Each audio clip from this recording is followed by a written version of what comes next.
G'day. I made this couch. It looks fairly simple, right? Well, that's kind of the idea. It's inspired by a designer from the 1930s who looked at furniture in a very different way. No glue, no fancy joints. Furniture that goes straight to the point. So I want to see if 100 years later, that way of thinking still holds up today. Let's begin. So, who is this mystery designer? Gerrit Rietveld. He's a Dutch architect known for things like this house, this wheelbarrow, this chair, and most importantly to our story, the Kratstoel, or crate chair from 1934. It's a chair that explored the idea that good furniture could be affordable and built from little more than standard timber planks and screws. So that's what I'm going to follow. Rather than starting with a sketch and trying to force a design out of thin air, I'm going to start with what I already have. First, these daybed cushions, which have been getting in my way for years, just waiting for a purpose. The backrest is a little lower than I'd normally like, but they were free, and free is the best price. Then there are these planks. If you follow the channel, you've seen these before. They started life as fence palings before I dressed them up and added them to my ever-growing collection of timber that just might be useful one day.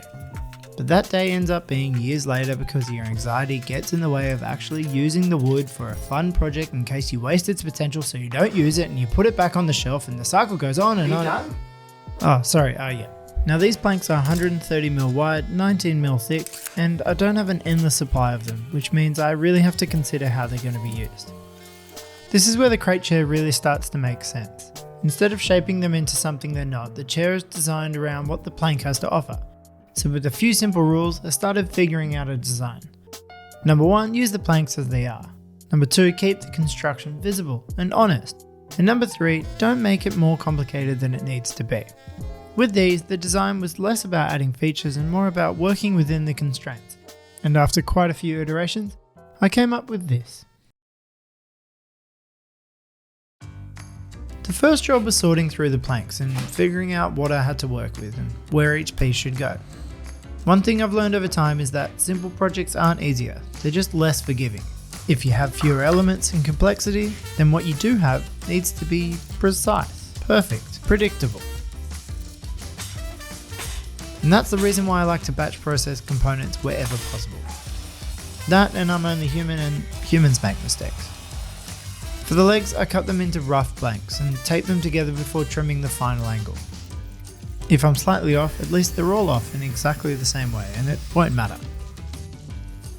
To keep things simple, I designed both the front and rear legs around this same 84-degree angle. Mainly to reduce the number of cuts with unique angles, but also because it sets the side rail to follow a similar angle to Rietveld's chair, and proportionally it looked right.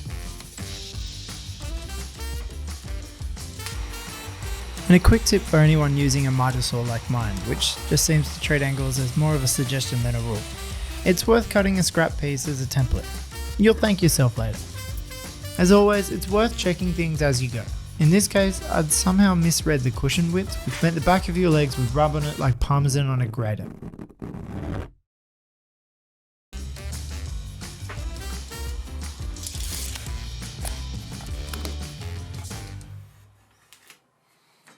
The downside of designing around a standard plank like this is that compromise quickly becomes part of the process. In an ideal world, I'd have made the seat to back angle around 110 degrees. But between the width of the planks and the angle of the legs and my desire to keep the backrest neatly contained within the frame, 100 degrees was about as far as I could push it. Now I know 10 degrees doesn't sound like much, but it could be the difference between accidentally wake up 3 hours later comfortable, or sit in the winter sun with a coffee and ignore your responsibilities comfortable. I guess time will tell. So that brings me to the fixings. If the whole point of this project is simplicity, then the screws shouldn't be hidden. No plugs, no dowels, no elaborate joints. Like the crate chair, the construction is part of the design, so the placement of the screws matters just as much as the timber components themselves. There are 14 screws connecting the legs and rails together, which visually feels about 8 screws too many. So instead I'm fixing the leg assemblies together from the inside and then attaching those to the base structure from the outside. That way I can group the most visible ones in pairs and align them to read as part of the detail.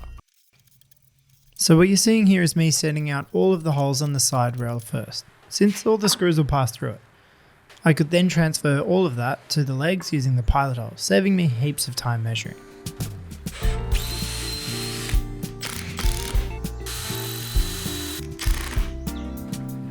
Now of course, despite all this planning, this angle cut on this back rail wasn't quite right. It could have been the saw or the angle gauge, or the concussion my wife gave me when she hit me with the car. Nah, just kidding. I'm not married. Either way, it was close enough, and a quick pass with the router cleaned it up flush once again.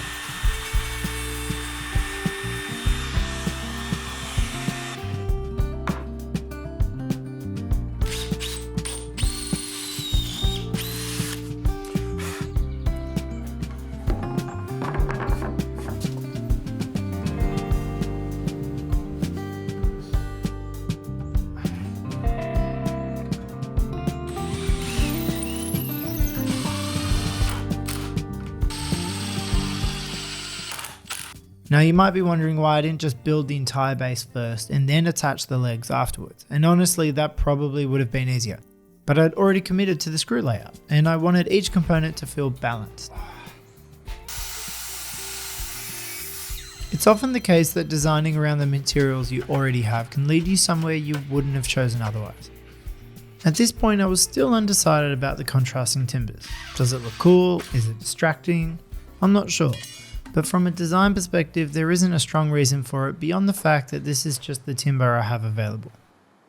Fortunately, most of the red timber ends up hidden beneath the cushions, leaving the rail as the only real point of contrast. And even then, I've set it back slightly so it doesn't draw too much attention to itself. With the slats, I'm not going too overboard with the fixings, just enough to keep it square and together. Let's talk about the back. You know, of all the parts of this couch, this was easily the hardest thing to figure out. The backrest needed to be low enough to stop the cushion sliding backwards, fit neatly between the rear legs, and support the cushions with the only single remaining length of red timber. Every solution I looked at solved two problems while creating a third, but sometimes you just have to go for it. So here I'm building the design that ticked all the boxes.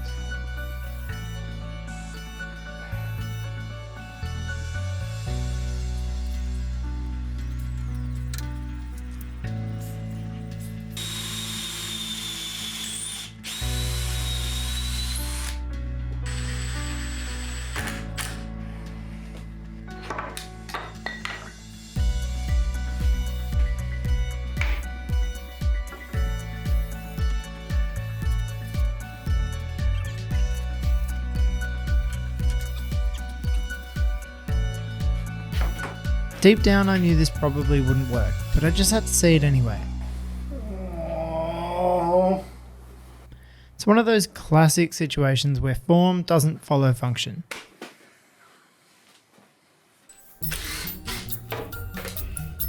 Now I knew what the obvious solution was. In fact, I've been actively avoiding it since the beginning, and Rietveld, that sly bugger, well, he had it figured out 92 years ago. Vertical slats connected by a rail at the top and bottom. Simple. It broke just about every rule I'd set for this part of the build, which is why I was avoiding it, but once I put it on the table and gave it a test, it wasn't that bad. What's that quote? Learn the rules like a pro so you can break them like an artist? Yeah, let's go with that. I can hear a few of you saying, well, hey Mr. Morosi, that's all good and well, but the whole backrest is bending. You need more support. And you're right, for future builds, I'll rotate the rails to give it a bit more strength. But for now, it's strong enough, and I can't really change it since the holes are already drilled, so just sit back and relax.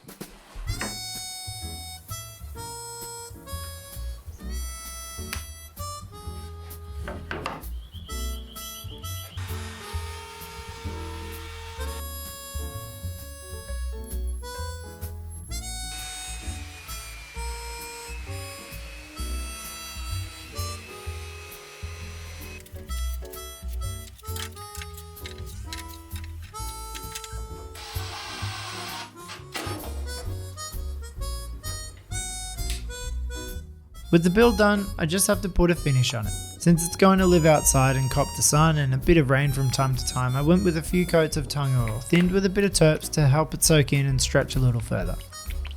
The downside is that the oil really emphasises that contrast between the timbers, but hopefully in time that will mellow out.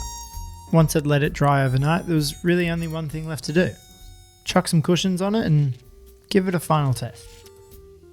You know, this wasn't about recreating Rietveld's chair. It was about testing a design philosophy that's almost a century old. And after building it, I reckon it still holds up. Furniture doesn't need to be complicated. Sometimes a few planks, some screws and the right proportions can go a long way. This couch feels solid, it's honest, comfortable, and most importantly, it does exactly what it was made for. Somewhere to sit as the sun goes down. Thanks for watching.